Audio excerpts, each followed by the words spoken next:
Morning செம மழைங்க எங்கள் ஊரில். மழைக்கு அப்புறம் சரியான வெயில். என்னடா இது அப்படின்னு சொல்லிட்டு இருந்துச்சு. சரி ஓகே, ஏதாவது போயிட்டு டெம்ட் ஆக்குற மாதிரி சாப்பிடுவோம் அப்படின்னு சொல்லிட்டு கோட்டப்படத்தில் இருக்கிறதுல பெஸ்ட்டு பிரியாணி கடை. பாதி பேருக்கு தெரியும், பாதி பேருக்கு தெரியாது. கோட்டப்படத்தில் யார்கிட்ட கேட்டாலும் சொல்லுவாங்க, இந்த கடையில் சாப்பிடுங்க பிரியாணி நல்லாயிருக்கும், இந்த கடையில் சாப்பிடுங்க. அப்படி நான் வந்த கடை தான் அல்லமதியா பிரியாணி கடை. வந்து கண்டுபிடிக்கலாம் அப்படின்னா அங்கே ஒரு சவுண்டு கேட்குங்க, அந்த சட்டி தட்டுற சவுண்டு, அதுதாங்க அல்டிமேட்டு. சரி ஓகே அப்படின்னு சொல்லிட்டு ஒரு பிரியாணி ஆர்டர் கொடுத்துட்டேன். இங்கே வந்து அல்லமதியா ஹோட்டலில் பொரிச்ச கறி, சிக்கன் வித் பொரிச்ச கறி தான் ஃபேமஸ்ஸு. நான் ஒரு 1:15 போயிருப்பேன். அப்போவே பொரிச்ச கறி முடிஞ்சுங்க. திரும்ப பொரிச்சு தான் தரணும் அப்படி சொன்னாங்க. இது நமக்கு செட் ஆகாது.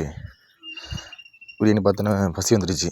சரி ஓகே இருக்கிறத கொடுங்க, நான் இன்னொரு நாள் சாப்பிட்றேன்னு சொல்லிட்டு தம் பீஸ் இருக்கும்ல, அதை வாங்கி சாப்பிட்டேன். தம் பீஸு அருமை, பொரிச்ச கறிக்கு கொடுத்துருந்துச்சு. பிரியாணி வேறு மாதிரி